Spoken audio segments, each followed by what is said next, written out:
কেভিনের পরিবর্তে হাবাস আনছে একদম নতুন বিদেশিকে, চুপচাপ জোড়া প্লেয়ারের সই কমপ্লিট করে নিল। তো নমস্কার বন্ধুরা, ওয়েলকাম টু এসটিউনিক স্পোর্টস। বন্ধুরা, এই ভিডিওতে আমরা কথা বলবো বেশ কিছু ট্রান্সফার নিউজ নিয়ে, বেশ কিছু অফিসিয়াল কনফার্ম ট্রান্সফার নিউজ নিয়ে। তার সাথে সাথে সিএফএল এ বড় জয় ইস্টবেঙ্গল পেল, আজ নামছে মোহনবাগান সুপার জায়ান্টস, এই নিয়েও কথা বলার রয়েছে এই ভিডিওতে। তাই ভিডিওটা শেষ পর্যন্ত দেখো, ভালো লাগলে অবশ্যই লাইক শেয়ার করে দিও। আর যারা চ্যানেলে প্রথমবারের জন্য এসেছো, মনে করে চ্যানেলটাকে সাবস্ক্রাইব আর ফলো করে নিও, তাহলে প্রিয় দলের খেলার সমস্ত আপডেট তোমরা এখানে পেয়ে যাবে। তো চলো আর দেরি না করে ভিডিও শুরু করা যাক। তো সবার প্রথমে যদি আমরা কথা বলি সিএফএল নিয়ে, তো ইস্ট বেঙ্গল কিন্তু প্রথম ম্যাচেই ঘরের মাঠে একটা দুর্দান্ত জয় পেয়েছে। আমরা বারবারই বলছিলাম এই দলে বেশ কিছু কোয়ালিটি প্লেয়ার রয়েছে।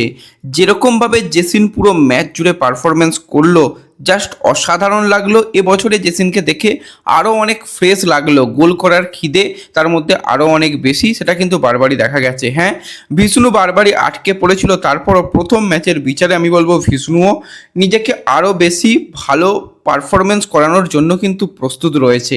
এই দুজন প্লেয়ার তো দুর্দান্ত খেলেছে, তার সাথে মাঝ মাঠে কিন্তু জয় বাজের যে পারফরমেন্স অসাধারণ ছিল। তোমরা অনেকে ভেবেছিলে যে জয় আবার কীরকম প্লেয়ার, যে পারফরমেন্স করলো, ম্যাচের ম্যান অফ দ্য ম্যাচ হলো, অসাধারণ পারফরমেন্স করেছে। এবং প্রথম ম্যাচেই বড় জয় 3-0 গোলে কিন্তু ইস্টবেঙ্গল জিতে তাদের অভিযান শুরু করলো। অনেকেই স্কোর লাইন প্রেডিকশান করেছিলে, মাত্র কয়েকজনের 3-0 স্কোর লাইন মিলেছে ইউটিউব থেকে, তো তাদের নাম শেয়ার করলাম। যারা এখনও আমাদের চ্যানেলকে সাবস্ক্রাইব করোনি, অবশ্যই যারা ফেসবুক থেকে দেখছো একটু ইউটিউবেও এসেও কিন্তু সাবস্ক্রাইব করে নিও। তো ভালো লাগে যে কয়েকজনের প্রেডিকশান মিলেছে, আশা করছি পরবর্তীতে আরও অনেকের প্রেডিকশান মিলবে। এবং ইস্ট বেঙ্গল যেরকম অভিযান শুরু করলো, আজ থেকে কিন্তু মোহনবাগান সুপার জায়ান্ট তারাও কিন্তু তাদের সিএফএল এর অভিযান শুরু করছে। তো মোহনবাগান আজ কিন্তু পাঠচক্রের বিরুদ্ধে তাদের অভিযান শুরু করছে এবং প্রথম ম্যাচে জয় তুলে নিতে কিন্তু প্রস্তুত রয়েছে এক প্রকার মোহনবাগান যথেষ্ট ভালো তারা দল গঠন করেছে। তাদের দিকে তাকালে তাদের কিন্তু 4জন অফিসিয়াল ক্যাপ্টেনের নাম ঘোষণা করা হয়েছে। সেখানে কিয়ান নাসিরি রয়েছে, সুহেল ভাট রয়েছে, অভিষেক সূর্যবংশী রয়েছে এবং দীপেন্দু বিশ্বাস রয়েছে। এই 4জন ক্যাপ্টেনকে আমরা দেখতে পাবো, যাদের যেদিন ক্যাপ্টেন হিসাবে রাখার উচিত সেদিন তাদের রাখানো হবে। অবশ্যই সায়ন ব্যানার্জির দিকে আলাদা করে নজর থাকবে, সেই ইস্টবেঙ্গল ছেড়ে মোহনবাগানে গেছে, কীরকম পারফরমেন্স করে। তো আজকে মোহনবাগান প্রথম ম্যাচ খেলবে। তো যারা যারা ভিডিও দেখছো সকলে স্কোর লাইন প্রেডিকশান একটা করেই করো যে আজকের ম্যাচের কী রেজাল্ট হবে। তাদের প্রেডিকশান মিলে যাবে, তাদের নাম কিন্তু পরবর্তীতে অবশ্যই শেয়ার করা হবে। তো মোহনবাগান স্কোয়াডের দিকে তাকালে তারা 4জন গোলকিপারকে রেখেছে। সেখানে জাহিদ রয়েছে, তাছাড়া রয়েছে নন্দন, দীপ্রভাত এবং প্রিয়াংশ দুবে। এছাড়া ডিফেন্ডারের দিকে তাকালে সেখানে রাজ বাসফোরে রয়েছে, সুহেল রয়েছে, অভিষেক মণ্ডল, সাজিদ রয়েছে, আদিত্য মণ্ডল রয়েছে, মোহাম্মদ সারফরাজ রয়েছে, দীপেন্দু বিশ্বাস, আশিস রায় রয়েছে। এছাড়া রবিলাল মান্ডি, সুবল টুডু, উমের মথুর, রোশন সিং রয়েছে। মিডফিল্ডের দিকে তাকালে সেখানে অভিষেক সূর্যবংশী রয়েছে, তাছাড়া কিন্তু রোহন সিং রয়েছে, রিন্টু মালিক, তন্ময় ঘোষ, তার দিকে নজর থাকবে। এছাড়া কিন্তু গোগোচা রয়েছে, রোহিত, সন্দীপ মালিক, মিঙ্গাম রয়েছে, এছাড়া রয়েছে তং সিং। ফরওয়ার্ডের দিকে তাকালে সেখানে রয়েছে সুহেল ভাট, সায়ন ব্যানার্জি, কিয়ান নাসিরি, এছাড়া আদিত্য রয়েছে, আরও রয়েছে রাজদীপ পল। তো এটাই কিন্তু তাদের স্কোয়াড রয়েছে। তো দেখে ভালো লাগছে, একটা ভালো দল গঠনই কিন্তু মোহনবাগান এবছর করেছে। তো আজকের ম্যাচের জন্য মোহনবাগানের বেস্ট প্লেইং 11 নিয়ে কথা বললে গোলকিপারে সাজিদকেই আমরা দেখতে পাবো। ডিফেন্স লাইনে কিন্তু সেক্ষেত্রে আমরা রাজ বাসফোরের সঙ্গে দীপেন্দুকে সেন্টার ব্যাকে, এবং সাইডে কিন্তু আমরা তন্ময়ের সঙ্গে কিন্তু দেখতে পাবো সাহিলকে। এবং মিডফিল্ডের দিকে তাকালে কিয়ান, অভিষেক সূর্যবংশী, রোহিত এবং সন্দীপ মালিককে দেখতে পাবো। আপ ফ্রন্টে সুহেল ভাটের সঙ্গে সায়ন ব্যানার্জি কিন্তু প্রথম থেকে শুরু করবে। তো এটা কিন্তু তাদের জন্য বেস্ট প্লেইং 11 হলো। তো এরপর যদি আমরা সরাসরি এবার চলে আসি ট্রান্সফার নিউজ নিয়ে, কারণ ট্রান্সফার মার্কেট কিন্তু এবার জমে ক্ষীর। সবার প্রথম ইস্টবেঙ্গল মোহনবাগান তারা ট্রান্সফার মার্কেটে আসে। পরবর্তীতে আমরা দেখতে পেলাম যে এফসি গোয়াও কিছু কিছু সাইনিং করার চেষ্টা করছে এবং চেন্নাইন এফসি যথেষ্ট অ্যাক্টিভ রয়েছে ট্রান্সফার মার্কেটে। তার সাথে সাথে যেই দলকে নিয়ে সবথেকে আমরা চিন্তিত ছিলাম তারা হয়তো দল তুলে দেবে, সেটা হচ্ছে উড়িষ্যা এফসি। তো সেই উড়িষ্যা এফসিও কিন্তু এবার দল গঠনের কাজে নেমে পড়লো। তারা কিন্তু কিছু ট্যালেন্টেড প্লেয়ারকে সাইন করিয়েছে। প্রথম প্লেয়ার হচ্ছে 25 বছর বয়সী রাইট উইং পজিশনের প্লেয়ার নেহাল সুদেশ, যাকে আমরা কেরালা ব্লাস্টার্সের হয়ে 2022 থেকে 2026 সালের মধ্যে খেলতে দেখেছি এবং এই সময়ের মধ্যে সে কেরালাতে খেলার সাথে সাথে লোন ডিলে পাঞ্জাব এফসিতেও খেলেছে। আইএসএলে তার 43 ম্যাচে 3টি গোলের সাথে 3টি অ্যাসিস্ট রয়েছে। টোটাল ক্লাব ক্যারিয়ারে কিন্তু 74 ম্যাচে 8 গোল এবং 5 অ্যাসিস্ট রয়েছে। তো এই প্লেয়ারকে কিন্তু অফিসিয়ালি এবার সাইন করিয়ে নিয়েছে ওড়িশা এফসি, এবং ওড়িশা আরও একজন কিন্তু উইঙ্গারকে সাইন করিয়েছে, সেটা হচ্ছে 31 বছর বয়সী লেফট উইং পজিশনের প্লেয়ার ইমরান খান। ইমরান খানের আমরা পারফরমেন্সও দেখেছি, চেন্নাইন এফসিতে লাস্ট সিজনে খেলেছে।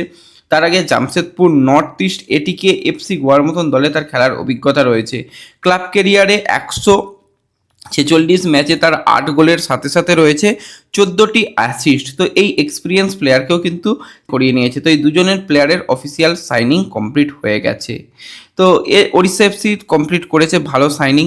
এছাড়া যদি আমরা একটু চেন্নাইন এফসির দিকে তাকাই, চেন্নাইন এফসিও কিন্তু 23 বছর বয়সী সেন্টার ব্যাক বা লেফট ব্যাক পজিশনের প্লেয়ার মোহাম্মদ সাহিল, তাকে কিন্তু এবার সাইন করেছে, যাকে আমরা কেরালা ব্লাস্টার্সের জার্সি গায়ে 2022 সাল থেকে খেলতে দেখেছি। কেরালার রিজার্ভ টিমে খেলেছে, কেরালার সিনিয়র দলে খেলার অভিজ্ঞতা রয়েছে, এমনকি গোকুলামেও সে খেলেছে, লোন ডিলে খেলেছে। এবার তাকে আমরা চেন্নাইন এফসির জার্সি গায়ে দেখবো। তো এই ডিলটাও কিন্তু চেন্নাইন এফসি ডান করে ফেলেছে, যেটা কিন্তু একটা যথেষ্ট ভালো ডিল বলতে হয়।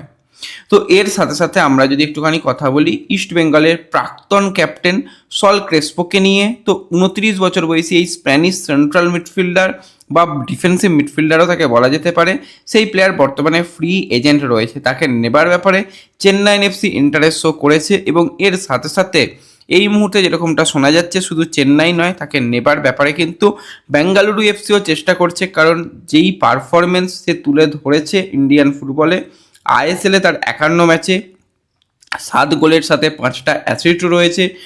ইস্ট বেঙ্গলের হয়ে চ্যাম্পিয়ন হয়েছে, সে ওড়িশা এফসির হয়ে চ্যাম্পিয়ন হয়েছে। তো এমনকি তার এএফসিতেও ভালো পারফরমেন্স রয়েছে। টোটাল ক্লাব ক্যারিয়ারে 280 ম্যাচে 20 গোলের সাথে 8টি রয়েছে এই মিডফিল্ডারে। তো তার ব্যাপারেও কিন্তু বেঙ্গালুরু ইন্টারেস্ট শো করছে এবং এই মুহূর্তে বেঙ্গালুরু কিছুটা হলেও অ্যাডভান্টেজ পজিশনে রয়েছে, এটুকু বলতে হয়। তো এর সাথে সাথে আমরা যদি ইস্ট বেঙ্গলের একটুখানি ট্রান্সফার নিউজ নিয়ে কথা বলি, তো ইস্ট বেঙ্গলের যে বাকি 4জন বিদেশি প্লেয়ার, সেটা সম্পূর্ণ অবশ্যই হাবাস তার পছন্দের প্লেয়ারদের নিয়ে আসবে, সেটা তোমাদের বারবারই বলেছি। তো সেটা কিন্তু এবার মার্কাসও জানিয়েছে যে হাবাস কিন্তু তার একজন পছন্দের স্প্যানিশ ডিফেন্ডার, যে এখনও পর্যন্ত আইএসএলে এক্সপিরিয়েন্স নয়, একদম ফ্রেশ একজন প্লেয়ার এবং তার বয়সও খুব একটা বেশি নয় সেরকম প্লেয়ার, এবং একজন একটু এজের প্লেয়ার রয়েছে। দুজন প্লেয়ারের সঙ্গে কথাবার্তা চলছে, সব কিছু ঠিকঠাক থাকলে খুব তাড়াতাড়ি সেই স্প্যানিশ ডিফেন্ডারের সাইনিং কমপ্লিট করে ফেলতে পারবে। তো এইটা কিন্তু জানা যাচ্ছে, তো বলতে গেলে ক্লোজ টু সাইন। তো আজই হয়তো তার সাইনিং হয়ে যাবে। নাম কিছু রয়েছে, তোমরা যদি নাম নিয়ে আলোচনা শুনতে চাও অবশ্যই কমেন্টে জানিও, সেই নাম নিয়েও কথা বলবো এবং তারপরে দেখা যাবে যে কোন প্লেয়ারের সাইনিং অবশেষে হাবাস কমপ্লিট করালো।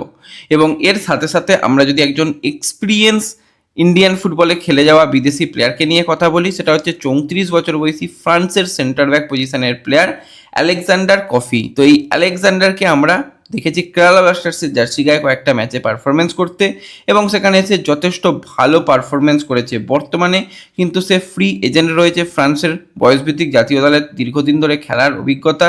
এছাড়া ক্লাব ফুটবলেও কিন্তু তার হিউজ এক্সপিরিয়েন্স, 405টা ম্যাচ খেলেছে, সেখানে কিন্তু ফ্রান্সের সেকেন্ড টায়ার লিগে সে 230টা ম্যাচ খেলেছে, ফ্রান্সের থার্ড টায়ার লিগে সেখানেও 40টা ম্যাচ খেলার অভিজ্ঞতা রয়েছে। তো এই এক্সপিরিয়েন্স প্লেয়ারকে নেবার ব্যাপারে আইএসএল এর 2টি ক্লাব ইন্টারেস্ট শো করছে।